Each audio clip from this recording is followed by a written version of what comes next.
It's so simple. It can be taken apart and reassembled in 20 seconds. Flat. Blindfolded.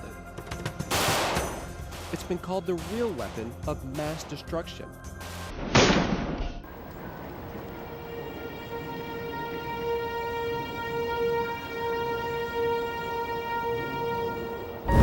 He's on top of me. His weight's on top of me. The SeaTac Strip. I just was begging him to let me go. A gritty river of traffic, cheap motels, and neon. His hands are on my neck. A river that draws the troubled.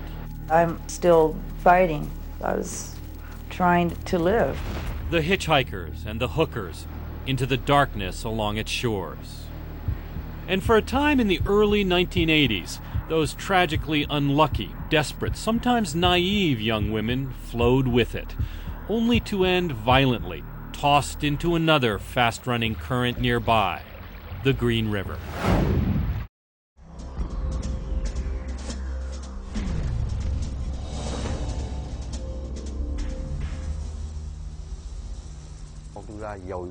They used grenades and killed all of them. They ordered all of the families to sit or stand in the ditch. Then they shot. After 5 minutes, they shot the second time. If they heard weeping, they shot a third time.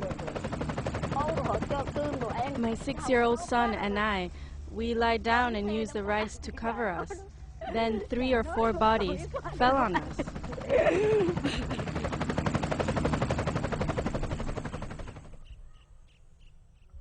40 years ago, a company of U.S. soldiers helicoptered into this tiny hamlet in central Vietnam. They spent the next 4 hours maiming, raping, and killing 504 Vietnamese men, women, and children in what became known as the My Lai Massacre. For decades, people have anguished over how a group of seemingly good young men could commit such an atrocity. But My Lai is not the only massacre. Vietnam is not the only war. Now in Iraq, with rampages such as Haditha, old questions are being re-asked, old wounds reopened. For the next half hour, we're going to journey into this heart of darkness in search of understanding for how this brutal reality can come to pass again and again. Under the bridge, a dank, cramped, cave-like space, stinking of stagnant water, decaying weeds, urine, discarded food wrappers.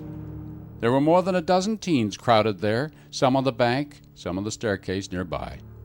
Even the light of the full moon couldn't penetrate the shadows. Rena Verk sat on an old tree stump. It's not there anymore. Standing around her, Nicole, Missy, Nicole's best friend Kelly Ellard, and 5 other teens.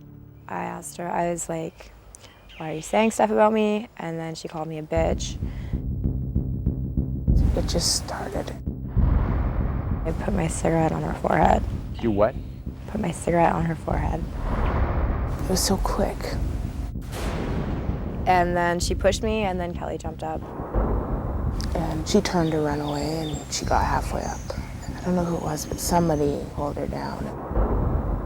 And then I think Kelly hit her, and then Missy hit her. So everybody just went crazy and just started hitting her. Everybody? Yeah. You too? Yeah. She's your friend. Yeah. Maybe one of the best friends you ever had. Yeah. And you kicked her? Hmm? Punched her? Yeah. And felt what as you were doing this? Nothing. I didn't think